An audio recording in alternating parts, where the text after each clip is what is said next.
Dans les rues de Bombay, ils sont des centaines à braver la pluie pour dénoncer un braquage, celui du gouvernement de Narendra Modi.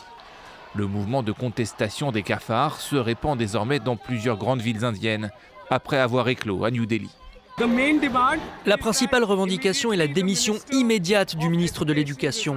L'objectif plus large est d'assainir le système en éliminant les inefficacités et les problèmes qui empêchent les étudiants issus de toutes les couches de la société, et surtout celles qui n'ont pas les moyens, de s'offrir une éducation de qualité. L'objectif est très simple et clair. Tout est pour les étudiants. Il n'y a rien d'autre, pas d'objectif caché. C'est une manifestation pacifique. Nous essayons simplement de faire passer notre message. C'est tout. Il n'y a rien de compliqué là-dedans. Tout a commencé lundi lorsque des étudiants ont manifesté dans la capitale indienne. Une contestation née des fraudes qui ont entaché un examen passé en mai par plus de 2 millions d'aspirants étudiants en médecine. Les manifestations ont dans un premier temps été massivement réprimées, ne faisant qu'attiser la colère de la jeunesse indienne. Le mouvement des cafards a pris forme après des propos du président de la Cour suprême qualifiant les jeunes chômeurs de cafards et de parasites.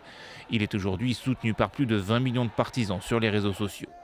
L'un des principaux visages du mouvement, en grève de la faim depuis près d'un mois, appelle au calme. Je demande au gouvernement de ne pas faire usage de la force contre les étudiants comme il l'a fait.